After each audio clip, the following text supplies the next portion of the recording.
কুমিল্লা এক, দাউদকান্দি এবং মেঘনা এবং কুমিল্লা ২, হোমনা এবং তিতাস, এই দুইটাকে প্রস্তাবনা করে নির্বাচন কমিশন সীমানা নির্ধারণ করেছিল।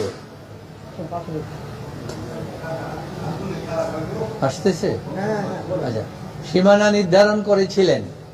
এই সীমানা নির্ধারণের বিরুদ্ধে আপত্তি দাখিল করেছিলেন। সেই আপত্তি দাখিল করেছিলেন আমাদের নির্বাচন কমিশনে আপত্তি দাখিল করেছিলেন।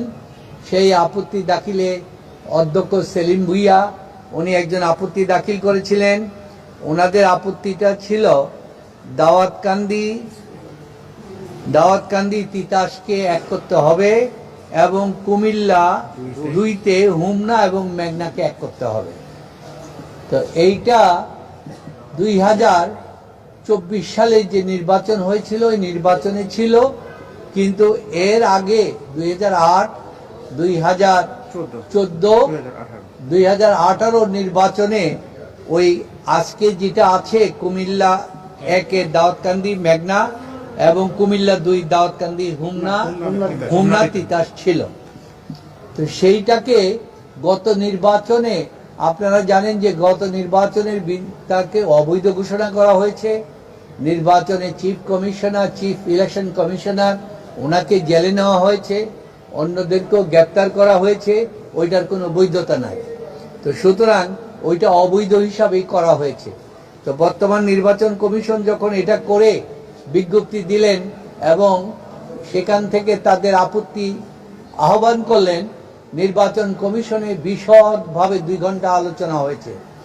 আলোচনা এবং দুপক্ষকে শুনে ওনারা কুমিল্লা ১-এ দাউদকান্দি মেঘনা এবং কুমিল্লা ২-এ হোমনা তিতাসকে রেখেছেন।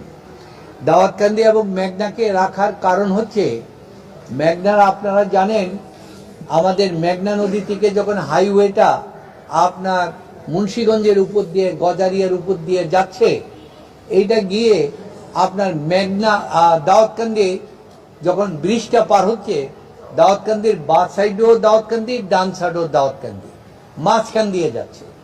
আর মেঘনাটা হচ্ছে হাতের বাঁ পাশে। সেইখানে মেঘনা থেকে এই হাইওয়েতে রোড এসেছে। তো এইখানে নির্বাচন কমিশনের অন্যতম বিষয় হচ্ছে যোগাযোগ ব্যবস্থা।